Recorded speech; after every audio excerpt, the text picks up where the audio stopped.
my name is Anna LaGrange and I'm one half of BABBA, the Birth and Baby Business Academy. And today we are talking about shedding our 2023 baggage. Hi, my name's Liz and I'm one half of BABBA, the Birth and Baby Business Academy. So the reason we're talking about shedding, letting go is, well, two reasons really. Firstly, it's coming to the end of the year. So It seems like a good thing to do to kind of reflect and review. We spoke about this a little bit on our first episode of our podcast, but it's also the full moon. Not today when we're speaking, but when this podcast is going to go out on Monday. So what better time than to use the energy of the moon to release what is no longer serving us, what we no longer want to take with us, so that we can create space and create space, just kind of like literally task space, like things to do and not to do, but also in our minds and in our bodies, that kind of, it feels like a good thing to be doing as we're coming towards the end of the year, to create some space to move forward into 2024. Yeah, definitely. I think the first thing that I'm going to let go, because I'm just about what I'm about to say, I think what I'm going to let go of in 2023 is not being myself on this podcast. I mean, this is only our third episode, so we are trying to give ourselves a bit of a break. But what people don't know is we're recording this on a piece of software, and it's like it feels like a proper studio, so it feels really formal, doesn't it? And we're just working on being more natural in this environment. So that was just giving me the giggles then as we started. We'll let go of stiff podcast episodes. Yeah, we will let go of the stiffness and focus more on the value. So yeah, I think, thinking about the moon, I mean, I love learning about the moon, and I mainly learn about it from you. And what you done a lot. But what you share with me is so interesting, and so I think that when we're thinking about the full moon and like letting go, it's such a timely point in the year to be really focusing on this as we head into a new year, like towards the end of 2023. It can be such a great time to just like we're just saying, just shed all of those things that have maybe been holding us back, holding us down, or just making us feel stuck, or making us just feel like not good about ourselves. So yeah, so what do you think is I've already said what I'm like. What are the things? Oh my gosh! I mean, I have so much that I'm letting go of this year. So it's been a really hard year for our family. I am currently living away from my husband and kids. Have been since since November, the beginning of November, basically. But even before that, I was away. And that's because we're selling our house in the UK. So there's a lot of like movement for us. We moved over to South Africa back in 2022, and there was quite a lot of letting going then, and now we've decided to sell our UK house. So, that feels like a huge thing to let go of. I've lived in the UK all my life, so I'm from here. So it feels really big. And I was just saying to you now, since I've been here, I've been working really, really hard, and I haven't really given myself space to kind of just feel like, okay, what's next? Because when you let go of something, you are creating space that, for new things to happen. And I also feel a little bit uncertain, honestly, about, I suppose, where I want to put my energy and my time in some respects, not in respects of the businesses in BABBA and the Mindful Breastfeeding School, but, I think I do want to take some time to shed the stuff that I'm leaving behind. And, I don't even know what to say about that, really, just other than I need to create some space and time for it. We do have to create space and time for these things. You can't sift through this stuff without actually making time to do it. If we don't, we just carry on that treadmill of doing. And we don't kind of almost give ourselves a space to release that baggage. So I'm definitely going to be doing that on Monday with the moon. Creating that sort of environment, first of all, creating the time for you to to focus on it, and then, you know, creating the environment that allows you to do that. So, you know, for anybody watching or listening to this and thinking, gosh, yeah, I've got loads to let go of, but, you know, like, where do I even start? Well, first it's carving the time out, and then maybe doing something like, I know it sounds simple, but lighting a candle just really sets the scene, doesn't it? And having that quiet time and no phones, no distractions. And then you're just writing, you know, you're just writing, just listing what are the things that, you know, there can be this, there can be things, there can be feelings, there can be emotions, there can be anything that's happened in 2023 that you want to just move on from, disconnect from. And writing it all down is definitely the first step, I feel. I think one of the most powerful releasing activities that you can do when you're doing this kind of journaling is actually around your relationships. So Yeah. often we hold on to resentment, jealousy, or anger, or feelings. And I think often those things take up a lot of space in our minds and in our bodies. And it may not be personal, it may be connected to work as well. Maybe there's some competition that's come in locally and it's taken up a lot of your time, you know, and Brain energy thinking space, about that yeah. and worrying about it. And these are the sorts of things, or it could be something with a partner, or you know, perhaps you're going through a difficult time with one of your children, a colleague. It could be anything, but this is a really powerful time to let go of that. And I find that that emotional stuff and that relationship stuff can be a great place to start. And then often everything else just sort of flows, like, oh yeah, I don't want to let go of that and that and that. And before you know it, you have a big long list. I love to burn my lists. Oh yes. On the new moon, on the full moon, sorry, burn them and just really feel that kind of, it's a symbolic release then, symbolic Yeah, of what you're letting symbolic go release, of. but it really does feel like you're sort of letting go of things. So when I'm thinking me and my daughter have in the past done like releases on as we head into the new year. So we've done something similar. We've sat down, we've written it all down, like not shared it with each other because it is private and it's personal. And then we've gone outside and, you know, set fire to it. And I've done the same thing like when I turned 40 as well. And it is the symbolic release. It does feel like powerful, and it does feel good. Like it really does feel like you are letting go of stuff and like creating space, like you said, and just feeling like clean and entering into a new year as a clean slate. So I'm definitely going to be doing that over the coming months. Yeah, absolutely. And I think we're talking about planning a lot. Got my new BABBA planner here in my hands. But actually, this clearing and releasing and letting go is such an important step before Yeah. you start planning. So, you know, use this. This I was about to say the last full moon of the year, but it won't be the last full moon of the year. But use this one. I think the next one will fall in that really magical Christmas to New Year time, which I always feel is really magical energetically. But yeah, so really use this to create some space and think about what you're letting go of. What's the number one thing you want to let go of, Liz, from 2023? So for me, it's definitely about, I want to let go of repeating old patterns. So there's two old patterns that keep coming up time and time again.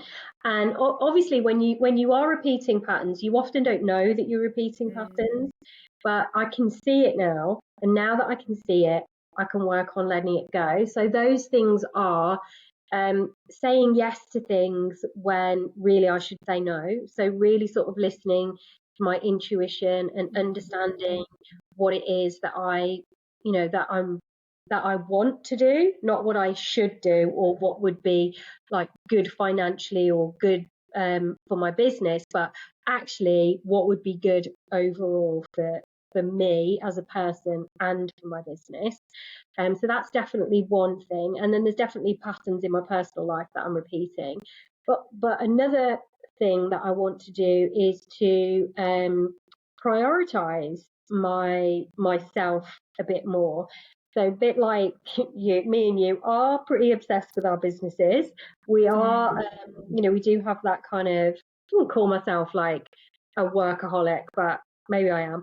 I do work a lot and I want to really see what would be different if my priority was me and not just work, work, work, work, work. So I want to see how that would translate into my business success, as opposed to just working like a horse all the time.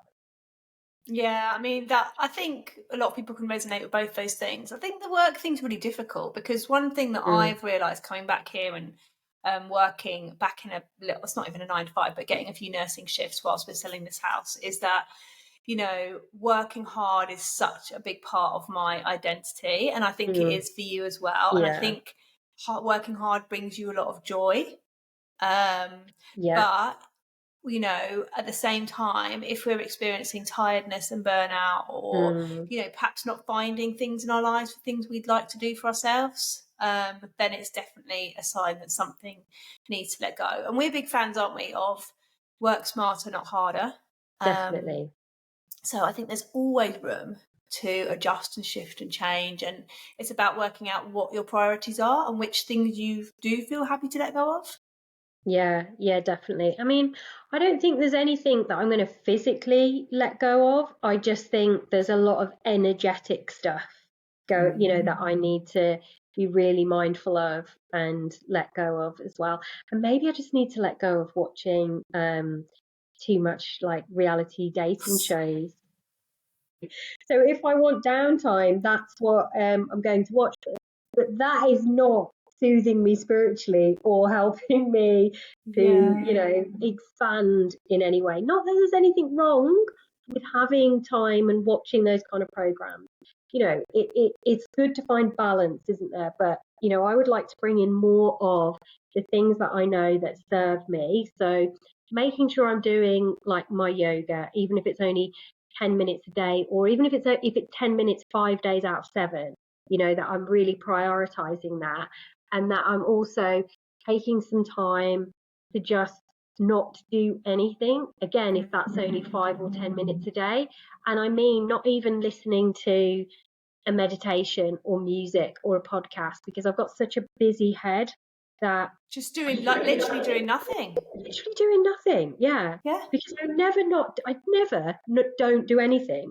And that's what I really want to start to bring that in and see what happens. It's hard, but yeah, it's so interesting about the TV, because as you know, I got really into maths, which I completely blame you for. I know. Married at First Maths Sight UK.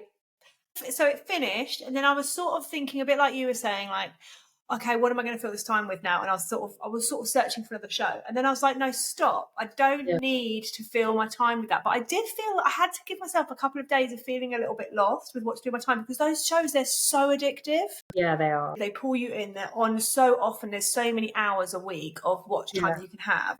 Since maths is finished, I finished an audiobook that I was reading, that I was listening to, that I wanted to finish. I finished that, which we were doing for our I theme. finished it as well. Yeah. Very good book. We are. Really enjoyed that. What is it again? I am the mountain. You are the mountain. The Mountain, the mountain is you. By Brianna Weist or Weist. Yeah. It's good. Really good. Highly recommended. Lots of notes written. I'm definitely going to listen to that again and again. And yeah, and then I've also started reading a novel that I brought with me as well, because I had this sort of idea when I was living in the UK without kids around and stuff that I'd be doing a lot of reading, and instead I got on Channel 4 and started watching maths. So, I think it's there's nothing wrong with getting into a show like that, but if it's starting to feel like, oh, this isn't feeling very good, then perhaps it's time to release that a bit and fill some of your time with other things without any self-shame. Again, like you said, it is about finding the balance and finding things away. Well, I think what somebody said to me, my spiritual coach that I work with sometimes said to me that, you need to treat the spiritual side of you as work as well, because that is part of my makeup. And stop thinking of like, this is work and I have to stop work, do these other things that support and serve me.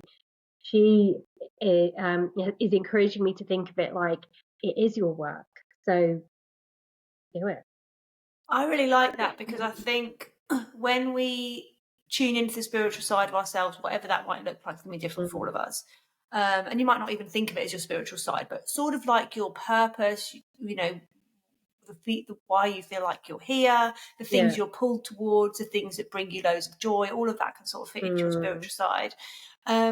When you do weave that into your personal life and your business, actually, you can't really go wrong, because then you're being true to yourself, I find, which kind of really ties in with what you were saying about tuning into yourself, what you want to say yes to, what you want to say no to, and not just thinking about the shoulds or the money, but, you know, tuning into that deeper meaning of our everyday lives. So yeah, I really like that idea, and I definitely bring a lot of that to my business. I think maybe with the releasing I'm doing, which is probably quite personal, I need to bring some of that into that. I think one of the things that's kind of stopped me from thinking I want to release is that the future feels quite scary. Do you know what I mean? Like that sort of unknown. And sometimes I think that's something I'm not very good at, is just going into the unknown without a plan or without knowing where I'm going. But I think that's probably what's held me back from releasing. But I think that it's not necessarily a bad thing going forwards without knowing exactly what, surrendering a little bit into what will be. Yeah, because sometimes you just can't know what's going to happen, and obviously because you're kind of like living in between two countries, there's a lot of uncertainty there, and a lot depends on outside factors. So you need to have that flexibility where you can let go of controlling what the outcome is and when the outcome's going to occur and then what the next step is. But that's kind of like zooming out of your business a little bit, because our businesses are primarily online, then there are a lot of things that we can plan and we can still do, and then you can adjust as things become clearer as we move on, like we all can. Yeah, and isn't that the lovely thing about having your own business, is it can be flexible. I mean, I didn't know I was coming back to the UK until about 2 weeks before it happened. Like this thing with the house happened so quickly, so suddenly. I had no choice but to get on a plane and come over here and sort everything out. And I suppose in a certain way, I got into a very doing mindset. Like I have no choice. I have to do this. This wasn't in my bigger plan. It wasn't what I was wanting to do necessarily. I didn't want to be away from my family, but I just had to get on and do it. And I think that has a very different energy to anything else I've done, even in the last 5 years, I'd say. So I suppose now that we've got an offer on the house and that is going to be coming to an end soon, it does mean I can be like, okay, that's done, or it's going to be done. What is it that I really want going forwards? And I can get back into that kind of, not necessarily life being driven by external forces, but also having this block of I have to do this certain thing. It also makes you relook at everything and think, well, was the direction I was heading in the one I want to head in? Is that exactly what I'm looking for? Is the things that were important to me before this little phase, are they still important things? And I suppose that's what I haven't given myself time to think about. So I'm a little bit scared, but also know that I need to make the time to do that. So that is what I'm going to be doing for this full moon. That sounds good. Sounds brilliant. And the energy for doing it is definitely, it's the right time to do that, isn't it? Well, watch this space. Yeah, let's see. Where will Anna end up in 2024? It's exciting, definitely. We'd love to hear from you as well. Our podcast and YouTube followers, how do you let go of the year? Do you tend to just carry on without kind of reflecting? We'd love to know. And I also want to do a little bit of a shameless plug for our planner, which is out right now. It's a printed planner. It's for the whole of the year of 2024. You can purchase it for £23, and If you are listening to the podcast on Monday, then this is the last day that you'll be able to also get a place on our free planning session. Well, it'll be free for you. It's got a free place on it. And that's going to be in January the 13th, is it? 16th. Oh, thank you. Sorry. So yeah, have a little look. We'll pop a link in the show notes so that you can go and have a little look at that and grab that offer if you would like to. Yeah, definitely. Thanks for listening, everyone, and we'll be back with another episode next week. Bye.